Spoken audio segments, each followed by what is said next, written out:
Okay, alright.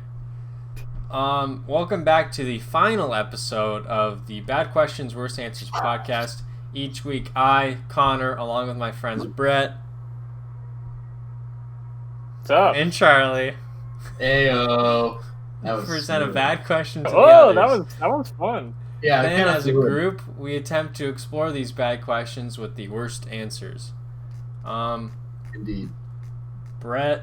No, I don't think it. Okay, you got the what's the word for? It's not the worst answers. They're just worse than the questions. Give us some credit. We're not seeking the worst. We're Did I just mess up the intro? The degree. It was just worst. Oh, Instead did of I add worse? a I T don't at know. the end? Oh, it says worst answers. Yeah, I felt. Who Oh, the fuck put that I in? gotta take blame for that then. I probably did copy Who bad. typed up the intro? All right. Okay, Well, Brett, now Yeah, that that's that... on me. I'll take the Okay. oversight blame. Wait, who added headings to this document? That's pretty cool. Has that always been there? That's like highbrow for I us. don't know. We're really up in this production quality. Yeah. Okay. Brett, you start off with with your question. Never mind. We're right back. All right. Next one feels I have a like- great question. this week. I don't mind starting. That's debatable, Brett. I am crushing the show Selling Sunset on Netflix. Are you aware of it? Let's start off with that. No, what is that? It is Oh boy. my crack. I'll go back to like the last, a few episodes ago. Like this show, I get like just a high off of it constantly. It's like a realtor group in LA, but they're not like really real estate agents. Like they're just like actors. It doesn't matter. Like the world they create and like the houses they're selling. It's just I want to live in it and I believe in it. And this show is amazing, and it's a real estate group, so it's like HGTV meets like Jersey Shore. I love it. So my question: can we create the best reality TV show premise right here? Can we come out with an idea that we could pitch to a production team? They are a real estate agent, and everything's on the table still. Like you can make reality TV out of anything. Oh, do you mean like reality TV is like Spice of Life or like a game show kind of reality What TV? about I'm thinking of like your page 4 or whatever, the gossipy, like a Jersey the Shore? mushy stuff. Yes, you have characters, and it's all about the personality. Okay. what about a secure for high? What was it? Oh, Charlie, you're cutting out. that cut out for me. It cut out for me too, which makes no sense. Oh, it's probably because you switched to the headphones. Oh. Because it sounds all right. Bad now, too? Boy. What was your sentence? Okay. Yeah, switched your headphones and everything got fucked. Do I sound shitty now? Yeah, you don't sound as good. Sounds like you're in like a Indeed. small confined room. This is not going in the pod. All right, so I don't have any initial thoughts, but I think when it comes to reality TV, do you think like mundane, like having something like super where like the premise is like non-existent, do you think that's better, like having like a very open framework where you let like characters come out to light? Like I think the first thing that I thought of, I just got a new job at a supermarket, and I think it would be, I just like the characters that like I work with are like very exuberant and like they all have very polarizing personalities. I think it would, I don't know, I would watch something to where you just like pick like a profession or like a place of work and just follow. I'm really just describing The Office here, but like yeah, I guess Well, they like- had like the most, just run of the paper mill type job. But I think Can I like jump in here and see if my audio's better?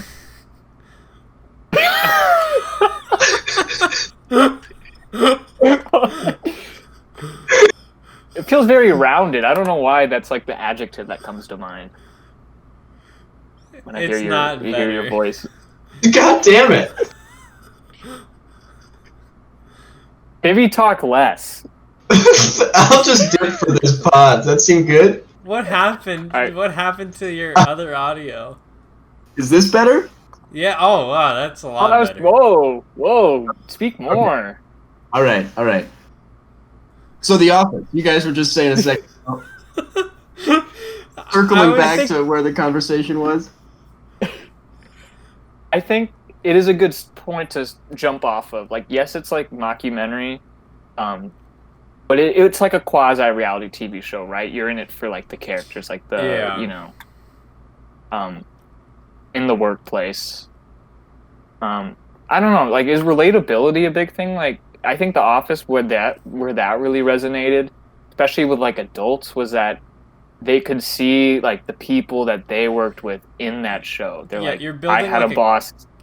Yeah. You're building these like character archetypes that like are very like, oh, like I know a person like this where I work, to where something that's like very relatable.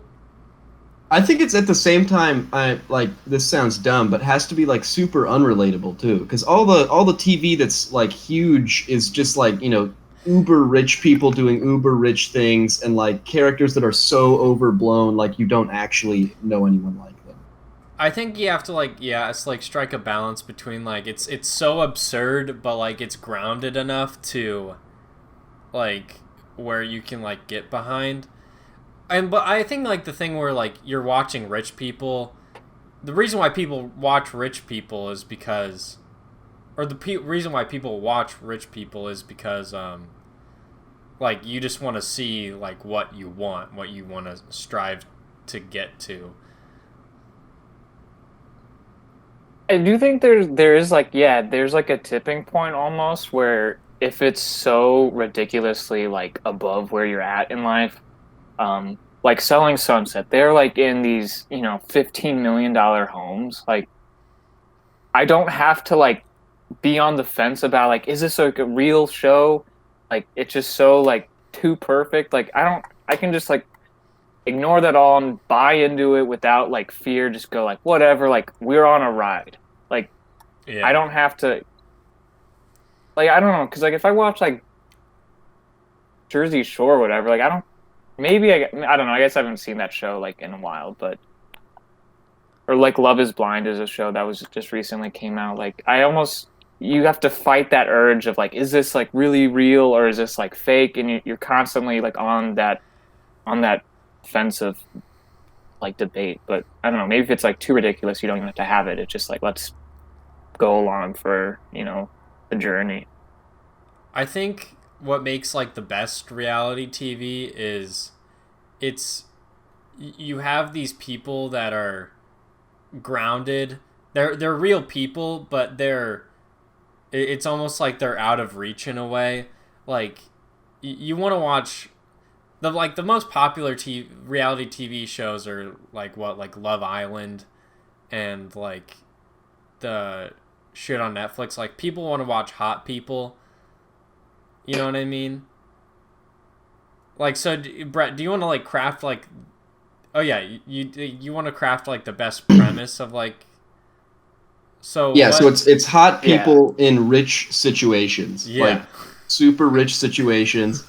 I think there's something to be said about having a like conceit that the audience know. Is that the right word? Is that the word I want? But like, the thing that makes Nathan For You beautiful, I think, is that the audience knows what's going on, but the people in the show don't. Yeah. Like there's that like multi-layeredness of what the audience knows versus what the people in the show know, and sometimes even within the show, like different people know different things. I think that's huge. The reason why I was laughing really hard is I thought of just like rich people in like rich situations where it's just like really just dumb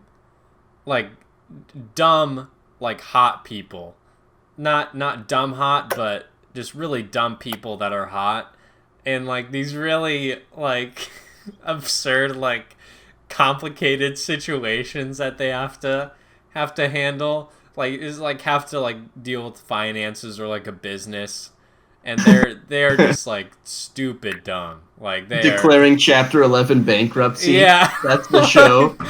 Just really rich people defaulting on their loans. Yeah. And they just have no idea what's going on either. Today we're following the CEO of Kohl's as he closes 63 stores nationwide. Yeah, I just heard Like, some really bad wasn't- things about these stores. I just had to cut them.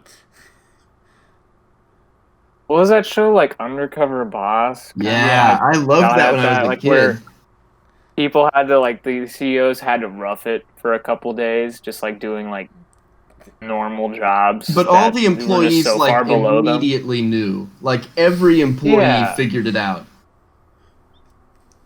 There's like that. Yeah, there's also like that clip of like Bill Gates like doing like guess that price on like Ellen, and he like doesn't know the price of like sliced ham or something because it's just so like he doesn't have to worry about that. Yeah. And you can obviously spot the billionaire when it.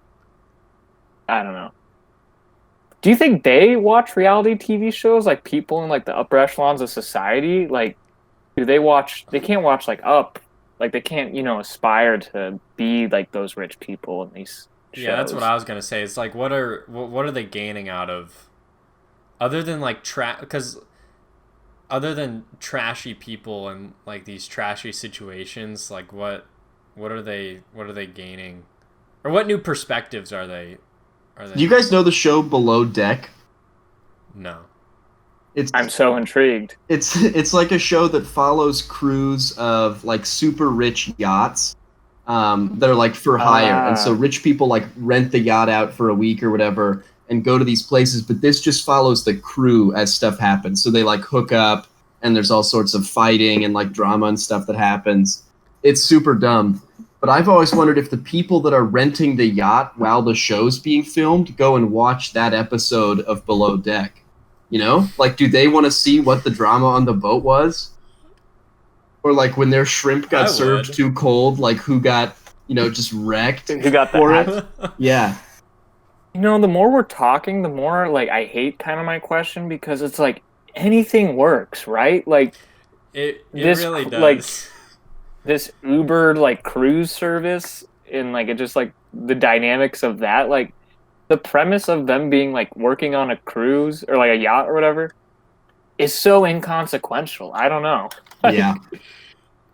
Unless you like looking at cool boats, I don't know. Well, I think that's a huge part of it. It's like the scenery, like everything they're doing looks really rich. And again, it's like the conceit, like the audience feels, I'm probably totally misusing that word, but the audience thinks, like they're seeing behind the scenes of this yacht and they get to know what other people think of other people. Like it's all about the interviews on the side, the what do they call those in the office? The face-to-faces or whatever. Cutaways? No, it's not cutaways. Cutaway. That's what came to my mind too. I don't know. I forget. Oh, just like the talking heads, I guess. Oh is yeah, maybe talking the word I'm heads. thinking. Yeah, that's. What it's all about the talking head part of the show. There's another show that I watched called Jailbirds. It was like literally a reality TV show with these characters in like a county jail in like Sacramento, and it was riveting. So it's like maybe like these shows, yeah, maybe like there's something about peeling back the curtain a bit, whether it be like through this real estate company that like just sells really big houses, you get to kind of see like what that lifestyle's like. Same with like Below Deck. Or like the jail, I think, environment is something that is like mystical in a way, in like a sad you're way, getting I guess. Insight to a new area that you don't normally like have any experience with, or maybe you do, but you're still interested in it. And there's like gossip or some sort of drama that is stewing around to where like you can instantly like get onto a person's side. What about this? Like, if like there was a reality show for like the Joe Rogan Experience, where like everyone's like behind the scene. I guess like Barstool does that or whatever. They're pretty much like a walking like the way they treat their like I employees was is gonna like say it's like a anything can go. Synecdoche, New York kind of a thing. Yeah, it's Like like a play within it's like a a reality play. show, but the reality show is the reality show. Yeah, like that's a really good way of putting it, where you're going through the motions of the job to produce this content, but that content is your job, so it's sort of one and the same. It's like what The Office did with that mic operator in the last season and Pam. Oh It'd be yeah, like Yeah. that, but like that's the show. Which is that's a a bad way to weird sell it like because everybody hated that, but that's a weird meta that. Well, Yeah. like when they did that in The Office, it was really annoying. I didn't like it, but I think like the idea of it itself is is very interesting. It's So what about like a reality show that's like a production crew? That's like yeah, I mean, I it's a don't know. reality show on people on like the crew who works on 90 Day A reality. Fiance before Yeah. the 90 days. It I Is think it- yeah, I think I go ahead. is it important that the stakes are super low? Because I was thinking, like, if we're coming up with the perfect premise, like something that popped through my head was like bikini-clad nuclear operators, you know, like a nuclear submarine, but they're all just super hot. But then I was like, no, maybe it's important that nothing matters, you know, like if I- they could blow I up think that's- Moscow at a button, that's maybe not as fun. Yeah, I think you're right where it's like the stakes need to be low in like perspective to like the outer world, but they're very high within the group that you're having an insight on. Mm-hmm. It's like, oh, is Janessa like did Janessa like fuck Brad or not? Like we don't know, but we're gonna see like how this situation like unfolds. Like the stakes are very high if Janessa fucked Brad, but like people want to know who did what. As an audience, are you almost like laughing at those people though? I don't know. Like if you're almost like feeling bad that or not feeling bad, but like I'm thinking of like Jersey Shore, let's say. I think that's just like a very, paramount example. There are like what are the stakes? They're just like trying to have a good time. Yeah, they're just Guidos So I don't on know, Jersey like- Shore. Yeah, like it's like these people get riled up about like the most, unimportant events, and maybe like that's something that I don't know, do you like feel better about yourself maybe? I don't know. I think it shows like Yes, I- what people look for. Like I think like Too Hot to Handle is a great example of this. Like it's the simplest premise ever. Like hot people on island can't have sex. Like yeah. that's the idea. It was a good. I liked it. I liked the show too. But the whole point is you're Yeah, like like when love- you're watching yeah. it, you can think about how petty it is. You know, like all you have to do is not have sex. Yeah. You know, like I think that's a huge part of what makes it work. Yeah, and like these hot people Petty is a great can't not adjective. have sex. So like, what are they gonna do? And be like, oh, let's find out. Yeah. I mean, like, kind of on like the Office sort of like sphere of it. What was it like?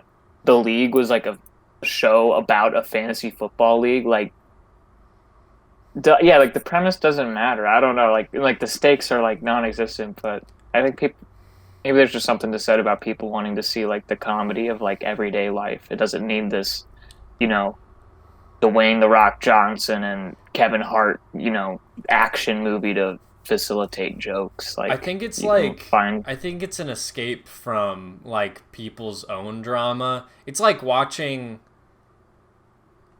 It's like getting into a fight with your family without the consequences of getting into a fight with your family. Like you're just watching. you get to it. pick a side. Yeah, like it doesn't matter like who you pick or who you choose. You're just watching for, without the consequence. So It's very do we have interactive. do we have any kind of a final idea on this, or is it just 20 minutes we spent talking about reality TV shows we've seen? I think we've. I I think think like the main themes is like it could really be anything. Like it's as long as there's like Maybe we try and we've done a nice job of like boiling it down to the main essences, like the main reagents of a reality TV show, and that's like hot people, petty stakes. That's kind of it. yeah. I mean, oh, and then the audience You don't need more. knowing more than the characters do, or like have the layering of knowledge. yeah. I think that's big. It's just so fun. I don't know. I used to be like very against it, but I've come around. Yeah, me too. We can go into. Speaking of people not having sex sometimes. My question is, this is partly inspired by my mind and inspired. That was a weird way to put it. What other places do you find friend of the inspiration, show Connor? asked us to be a little bit more explicit, so this is also in the vein of Charlie, like your question last episode. Yeah. Yeah. So my question is, why is sex on a cornfield a thing? And I don't know, being in the Midwest, like I don't know, I've heard this phrase like a bunch of times, or like people like doing this, having sex in a cornfield. Like why? I just want to understand like why is this an appeal, or why would people find this appealing? Like I have like a couple of my own thoughts on it, but what do you guys think? I think I don't know. Maybe there's something to said about like being drawn to like absurdity, or like I don't know, breaking would be like pretty cool. Like when you get into a cornfield, like even like 20 yards into a cornfield, like it's like you're in a different world. Like you can't It's hear just you in the anything. cornfield. It's just you in the cornfield. Yeah, that's I it. feel like that would be the biggest appeal from my perspective. It's like you are like super alone in a very tranquil, albeit sandpapery feeling environment. Well, that's true, because like who the fuck's gonna find you Yeah. in a cornfield? So maybe that's it. That's just like kind of breaking a rule, and keeping that to yourself. I'm trying to think of like other situations in life that are sort of, I don't want to say romanticized, but are like viewed in the same light. I think it's just like kind of like risque, like ooh, we're having like sex in a place where we're not supposed to, but like I don't like why is this like who I don't know, I sometimes I have a hard time wrapping my head around it, because like who thought of like, oh, like there's a cornfield, like let's have sex in it, like it's like the Mile High Club. It's like, I think because it's like you're able to, there's like an appeal to that. Like, yeah, I don't know. Is it just like a Would you regional do it? thing? Like, yeah, would you do it, Brent? nah, I'll pass. I would. Yeah, I would too. Yeah. Okay. Maybe what's your inspiration? What's your, Call of the Wild? I don't see a big reason not to. Yeah, I guess is that a it's good like, reason to do anything? I guess I don't know. Maybe the flip side of that. It's a low like, stakes thing, Like I think that the only reason you don't do something is because there's like a good reason against it or something. Yeah, a good reason not to do it. And I don't really see a reason not to do it. I mean, as opposed to any other place to have sex. I think I would be a little bit nervous at first, but then as like I was like kind of like getting your groove. Yeah, getting my groove. Finding like, your rhythm. Getting more comfortable in the cornfield. Like I think I would be like more into it. But like I would do it just because like, yeah, first off, why not? And it's like, I guess it's something that you could say that you did. It's like almost probably it's a like, badge of honor for some. It's almost like, it's not absurdly obscure, but it's like, it's something that you don't hear about a ton, but like the phrase or like the act like comes up. At least like for me, like it's I've heard about that like. I think it's passing, probably just like, breaking like norms or like, there's something to be said about like the mysticism around it, right? Like, I don't know. It seems like a very like high school like locker room thing, like where you're like, trying to like impress the guys. That's like not something I did, but like in movies. Colby, would you have sex in a cornfield? I got 3 points here. First off, corn leaves are sharp. Second off, pesticides are sprayed all the time during the growing season, so you could get crop dusted. And third, during harvest season, you could get run over by a combine. Dude, having sex during harvest say- season. Full moon, the harvest Yeah. moon out. Oh, dude. That sounds like a fire night.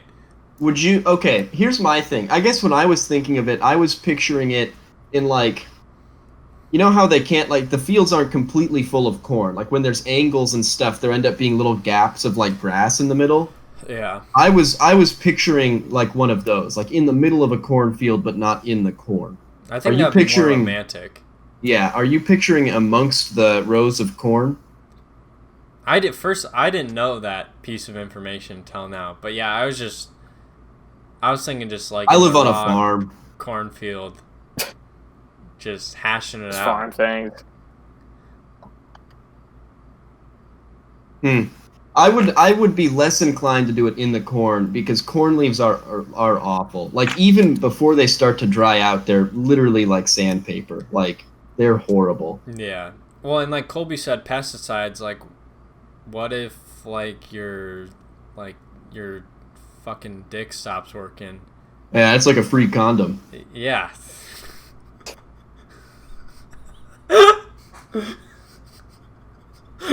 Wait, well, I don't know why I said yeah to that so quickly. I just thought I'd let it hang out there. It's like a free condom. Just kind of let it feel its way through. Yeah, well, yeah, I guess you get a free condom for the rest of your life if the like. Oh, sorry, I had sex in a cornfield. Pesticides. You're like telling like your like fiance like, or just like your girlfriend be like, hey, like, just let you know, like, you don't need birth control. Just I did this thing in a cornfield. I was like 16 in a cornfield. Hey, Locker room talk, man. yeah, like crazy stuff happens there.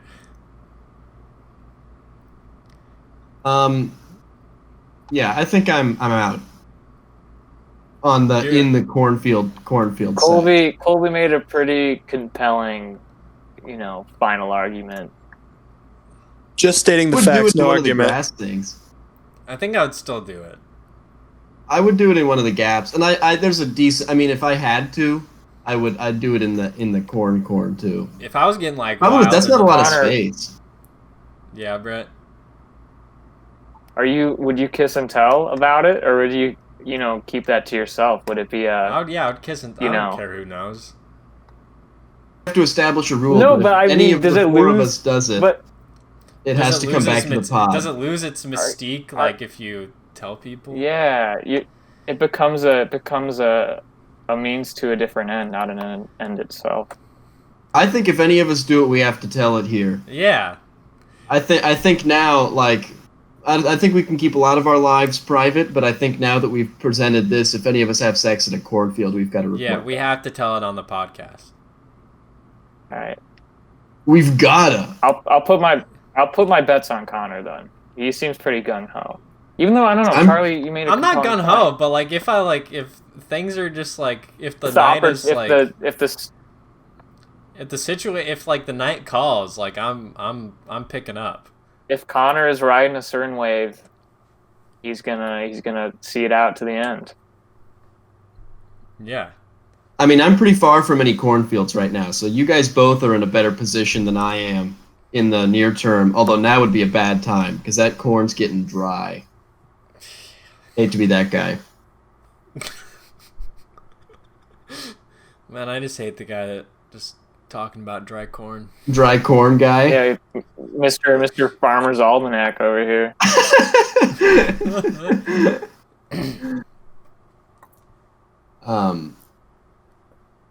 But when I'm in town, I mean, when I'm back in World back in the is city, yours. yeah, Your chances just got raised. I've got a cornfield right there. Yeah. I mean, it's a 3-minute walk. The temptation is just. Yeah, I don't know. I guess that's like all I wanted to know. I didn't really want to go like. There's nothing like philosophical you can go into or in depth about sex in a cornfield. So I mean, It's one of those just like Go ahead, Brett. colloquialisms that we just kind of like. We don't. Yeah, you never do question like the root of them. Like. Yeah, like Mile High know. Club, like why? That one makes no You're sense. flying to way. me. You're flying like 6 miles high, right? Like you're way up there. Yeah, and like it's Like the titling, yeah. Out on yeah, that it's just one. it's like some you can get it, you can get behind it to an extent, but like if you really think about it, it's like who came up with this?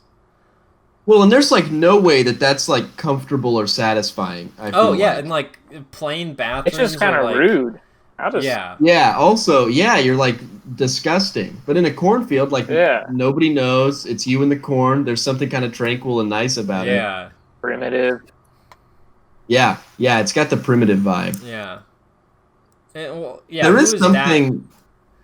Oh, go ahead. There is Tyler. some real mystique to the cornfield, though. I think you look at like Children of the Corn and stuff like that, and even I remember in high school, I had like friends that lived like out in the country too, and you'd like go and just like run through the cornfields and shit like that, and that's cool. Like there is something neat about it that I don't know what exactly it is, but that I think is probably like the sex in the cornfield thing is has to be, in my opinion, tied to the mystique of the cornfield as a whole. It's definitely a lot more romantic than like in an airplane. Also, who is like that horny to where they want to have sex in an airplane bathroom? Yeah, it's not. No, It's no good. it's all about I think the title or the the ribbon at badge. the end of it. Yeah, you're the people who do that are telling others. So I don't know. I think they're not in it for the right reasons. There something- aren't right reasons, but Something I think we take for granted in regards to the cornfield thing too is I had two friends from California stay at my house before I left home, and like one thing they like wanted to do while they were in the Midwest was run through a cornfield, and so we like walked up to the cornfield, and they like went in and ran through it, and I think that's something that is like very lost on us. Like to me, that is not an activity or something that's tied to, but like it's not even a Midwest thing. Is I guess what I'm saying. Like it's a universal thing that running through a cornfield is an activity that is cool. Yeah. I mean, yeah. Flip side of that, like you running through the waves at a beach might seem like odd to them to be like a. It's just sort of like the downside of having something close to you. It's also very symbolic, probably cornfields of like the backwoodsy sort of like life. So I get that as like a way to immerse. It's simple. Yourself. Is there It's anything? simple. Is there anything that can compete with a cornfield in terms of like repetitive immersion? I guess is what I mean. Where like it's like a repeating pattern. It's incredibly consistent and it's almost endless. Like you can be in them forever. I can't think of anything else that operates at that scale. Yeah, it's Not like I mean like dense forestry, but that's like like a random, forest or like mountains, but like that's. But even both of those, there's like points of interest. The amazing thing about a cornfield is like it's like enclosing almost by the time it's tall. You can only appreciate it in its like whole state, right? Like let's say you have a Mhm. mountain range, you have different like peaks you can climb. When it comes to like the plains, like these never-ending fields, you can't point to a spot and say like that's more interesting than this other spot. Like you have to, it's the entirety of like the Yeah. corn or whatever. So I don't know.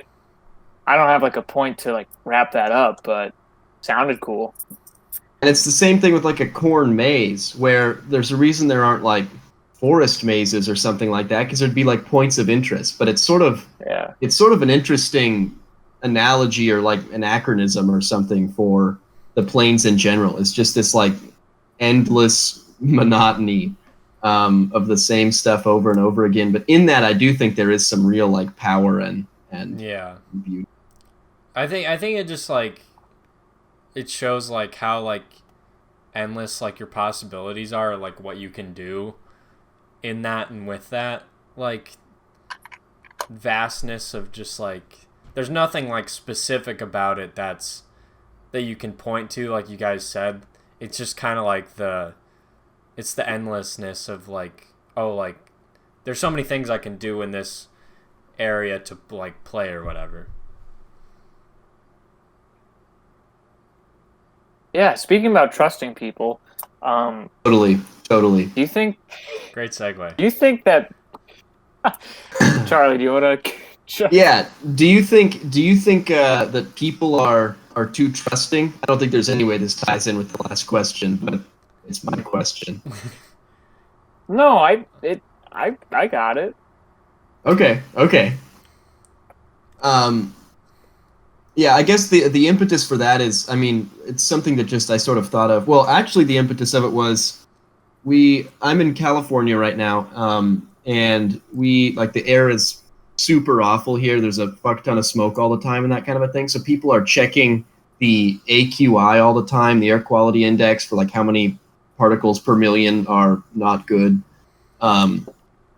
And it just occurred to me randomly. I'm like, we're all just like trusting this information. Like it says there's 200 parts per million, and we're just like, yep, there's 200 parts per million. Like and that's like data that's so far away from us. We don't even know what the parts per million are, or like how it's measured. Like 200 in a million. That doesn't seem like that many. But I don't know. It just occurred to me that we trust so much, and it ties in with Malcolm Gladwell's book Talking to Strangers too, which talks a lot about this stuff. But like we're just willing to sort of trust, and it's a good thing most of the time, but do we do it too much?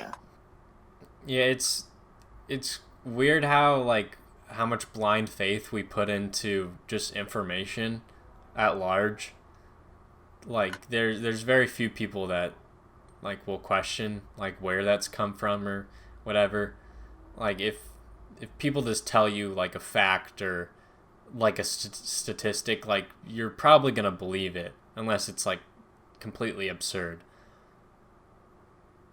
I forget if so. It might have been Malcolm Gladwell's book where I'm gonna like draw inspiration for this comment, but like just like from an efficiency standpoint, where like let's say you're taking a class, right, and the teacher is providing you with information on a subject. It's so much more efficient to just take that as true, right? Like, I mean, I don't know. That's a bad example because I think there's like some sacredness to like the classroom, but I think it's just like so much easier to live life with that blind faith. Yeah, but then I guess it's also weird. Yeah. Yeah. But then it's weird when you have like when you see how like the sausage is made when it comes to like fast food or something. Like we like overreact sometimes when we find out the truth that we're getting like, taken advantage of, even though we're the ones that were like complicit in it. Yeah, we're buying into this like contract that like I don't know, like that we don't know that people are giving us, but like we're still like complicit in like accepting those things. I think it's especially prominent now where there's so much stuff that is not true, I feel like at any like 30 years ago, way more of the information that was out there and available, which is a super broad, swath, I guess, to look at, but there is so much out there now that is just openly false or wrong or easily misinterpreted, or over-reported and that kind of stuff. Like, I think it's really becoming prominent now that it's both impossible to do all the research you need to know for sure what's accurate. Like for the parts per million thing, not that I don't think that's true, I do, but I would have no idea where to start for that. You know, like how would you ever research whether there's 200 parts per million in it, you know? There's no way to fact check all the information you take in, but there's also just like a way overabundance of false and sort of an ease, like you say, of not questioning. It just makes more sense to believe it. Yeah. I feel like it's you're like wasting more time by I mean, I think it's important to question like most things, but like I feel like there's a certain point to where like what are you doing with your life if you're just constantly being like, okay, like where it's just like this constant paranoia of like, oh, where is this coming from? Like where is all this information coming from? Like, can I trust it? Like it's because like shit like with the internet and like everything, social media, like it's so easy for things to get carried away and like be misinterpreted, and so it's I don't know. So rather than, I guess, like maybe evaluating like the truth of like information that's provided to us, do you think that we vet in other ways this information? Like, obviously, I think the source is big for a lot of people, and then maybe also like intentions, and then in a roundabout way, we make our own judgment, like on if it's true or not through that. I mean, there's obviously a level of trust built in where you're going to trust certain sources over than others, and let's say you have people like who are willing to take advantage of others, you know obviously like aren't as trusting to that. But I don't, am I just like getting too deep into the same thing? I don't know. One thing that like the first thing that I thought of when with this question is well, first off, I think like as we go, like we're like less trusting of just everything more and more when it comes to like people and information. But like there are like still like a lot of people out there, like depending on the region that you visit, that are just like immediately trusting of like strangers and like their situations. And like I mean that's how like a lot of like Ted Bundy like took advantage of like people. What time was Ted Bundy in? Was it 60s? the 60s? Yeah, because I was like Helter Skelter. Yeah. Jeez, I didn't realize it was that long ago. Ted Bundy. Oh, fuck. Yeah, I think. No, I don't know. He mainly killed people in the 70s. Damn. Oh, okay. I was mixing it up with Manson. It was 69. But yeah, like you'll see like at least like back in the day, and I think it's still like today with like Southern hospitality and like Midwest nice or whatever the fuck.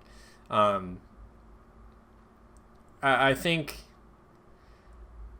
people are too trusting to where like back in the day, or like you would like let someone into like their home and just like immediately have just this blind faith that like, okay, like I'm gonna be okay if I let this stranger into my house.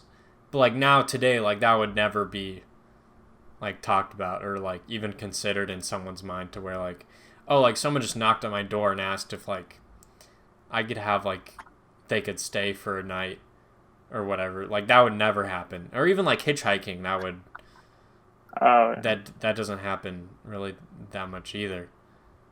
You're right. We're definitely way less trusting of individual other people, but I feel like we're very trusting of like conglomerates. Yeah, that's the perfect word. Like just conglomerations of opinion. You know, like if enough people say something, we start to believe it.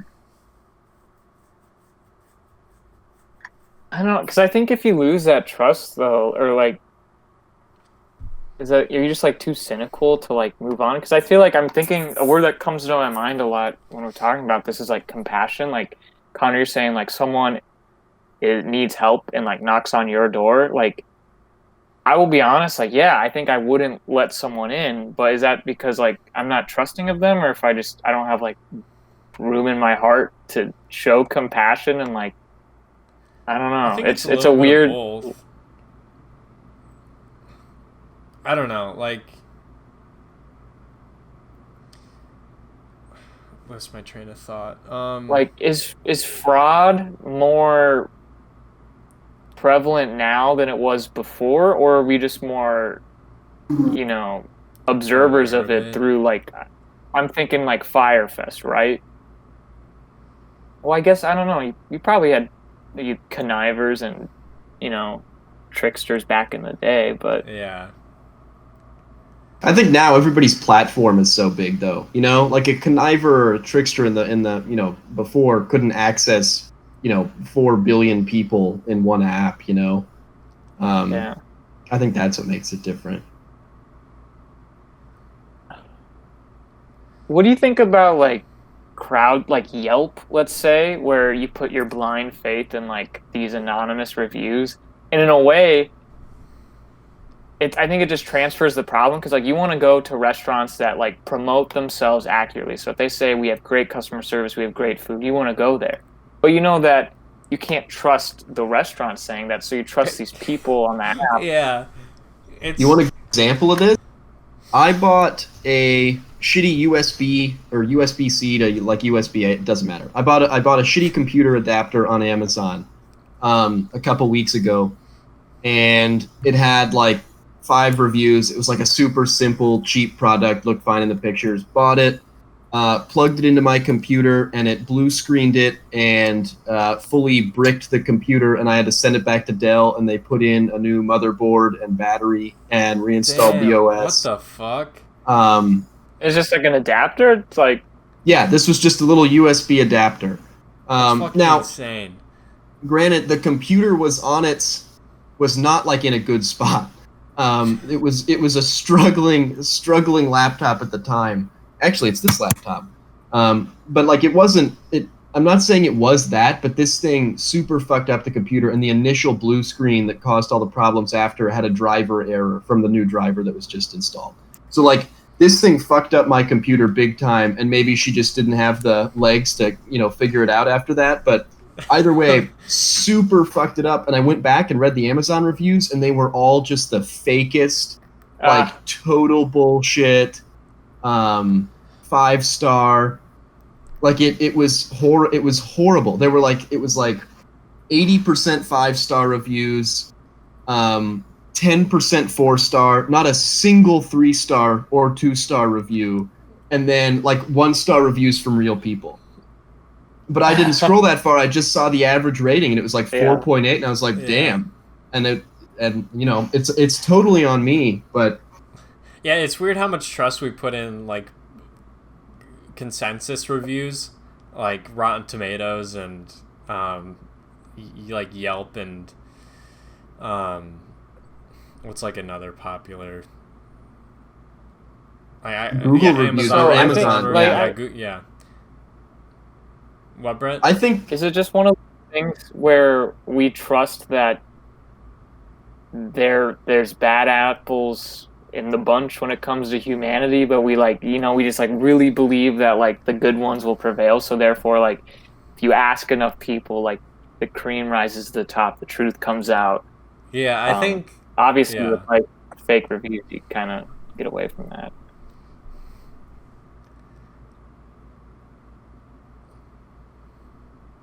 and I mean, you mentioned like all those platforms, and on most of them, like Rotten Tomatoes especially, like yeah, immediate we put examples. so much faith into Rotten Tomatoes. Like I'm guilty of it, to where I'll look at a movie's Rotten Tomato score to see if like I'll watch it or not, because I don't know, like I mean, most of the time it's true, but like sometimes it's not. But Like that one especially, I'm sure there are big examples with others. I know Amazon has a big problem with fake reviews.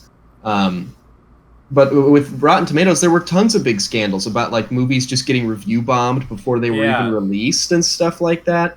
Like there's huge problems with that. Or like even on a platform like Instagram, where it's less consequential, but buying likes and comments and things like that.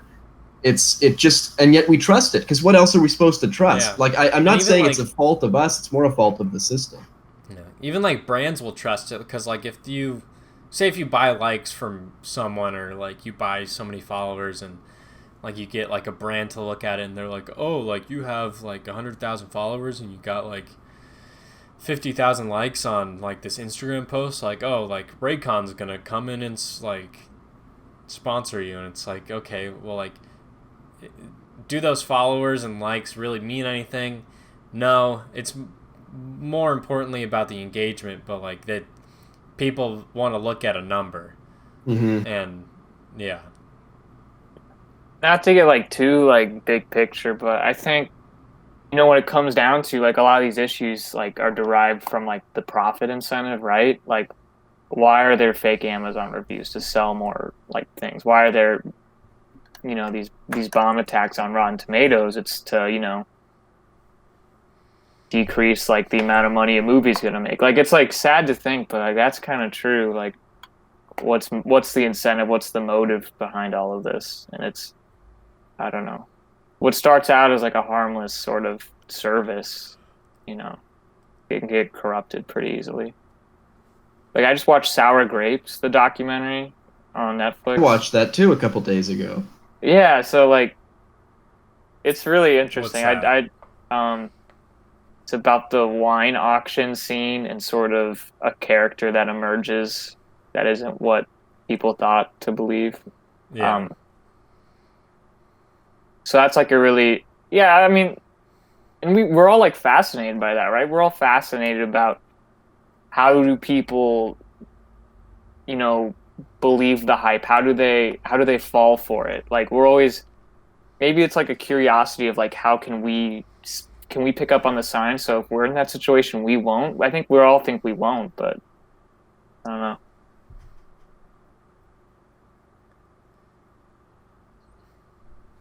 It's like a weird like trial testing that we go through in our heads of like how we trust, and like a lot of the time it's like not the most reliable source. Because I think at the end of the day, like all of us like want to believe in something, and Yeah, I well, think it, yeah. yeah, I think it's a Without that- fascinating dilemma, because we live in like the age of data, you know, like there was an Iron Age and a Stone Age, and now there's a data age. And I think it's fascinating because like it's great, you know, like tons of amazing things will come out of it, just like they have out of every other huge shift in, you know, human processes. But it's a really interesting problem that you can have bad data, and it's so easy to have bad data too. I think that's going to be a real focus, like moving forward, just as a culture and as a world. Like how do we keep the data we get like clean and pure? Because there are statistics for everything, no matter what side you're on. You know, you can find things that directly oppose the other. How do we start to like regulate and censor this stuff? I think that's going to be a huge problem.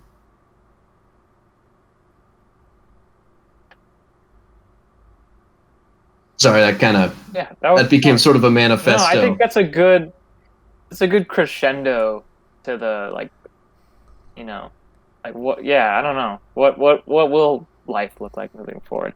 I think if we all just choose empathy and like try to be better people, hopefully that's like a lovey-dovey answer, but individual answer too. I mean, there. yeah. Like, there's nothing you or I can do about it, you know. Like, Yeah. I can report the product to Amazon, but probably won't, you know. Like that's the thing. Because your incentive, like maybe you value your time more than that, like effort. I don't know. Mm-hmm. Personally, yeah, it's like when. Oh, go ahead, Colby. Personally, for all three of you, are you more inclined to leave a good review or a bad review or no review at all? No No review ever.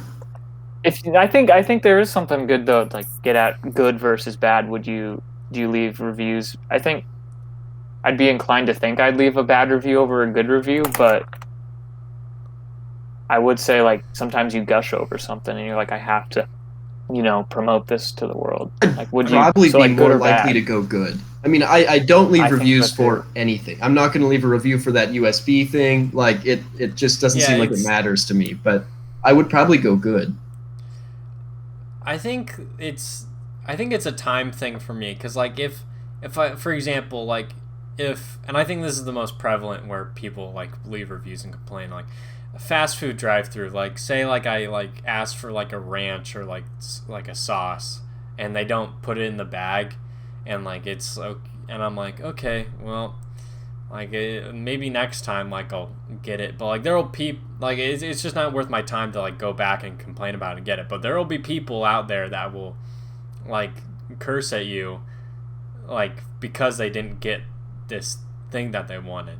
And so maybe it's like depends on like the tier of what is most important to you. Is like what, I don't know. I feel like that yeah, I don't know. I think for me, like I would just want someone to know that I like their product more than I'd want someone else to know I don't like their product. Does that make sense?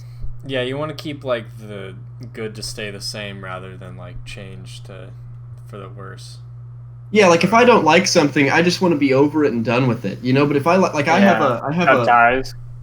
have like a book bag that I use when I have class, which obviously I don't right now. But when I have books to take somewhere and a laptop to take somewhere, I use this bag, and I got it freshman year, and it's the best thing. Like, I adore this. And I'd be way more inclined to leave a positive review for that dude and be like, yo, this bag is sick. Like, I love it. Versus leaving a negative review for that USB thing that's not even going to save anybody, you know? Like, I don't know. I just think I think that's a part of me that is truly a good thing, you know? Like, I just want to put more good out than I do bad, which is cheesy, but is what it is. I totally get that. Yeah. No, yeah, I do too. All right. Should we wrap Good pod, it there? Gentlemen. Good pod. We're back, baby. The last dance was a fun one. Yeah. Uh-huh. Tough to hit your stride in the last episode, but yeah. We're peaking at the right time. Except for that first 20 minutes or so, first 15 minutes of audio problems on my end. Oh yeah, I forgot I have to edit. Well, I don't even know how you could. Yeah, I don't. Well, I'll work around it. Yeah. Just Connor, It'll just be dub fun, over though. it. So Charlie's talking about if his headphones are working or not. Hey guys, Editor Connor here. Just wanted to pop in and say a quick cut here. Charlie had some audio problems. We'll get back to the pod. I just hop in as like enthusiastic editor. Hey, editing Connor here. Charlie got his audio pretty mixed up, so we're gonna cut over to this point of the podcast. And 1, 2, 3. All right, here we go. Jump in. Thanks so much for watching, guys. It real quick. Write some captions for it as it goes. Someone closed captions this podcast, and it's just like all like the wrong. It's just like their own narrative.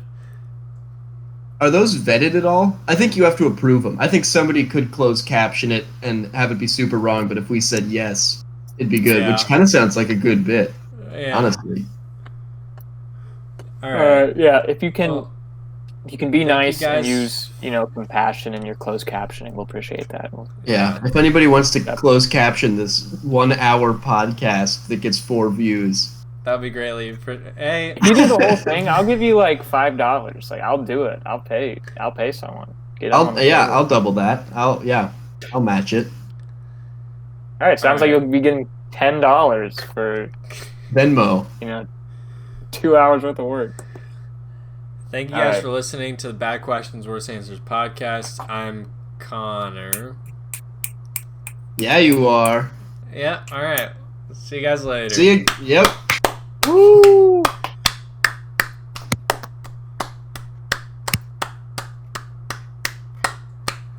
All right.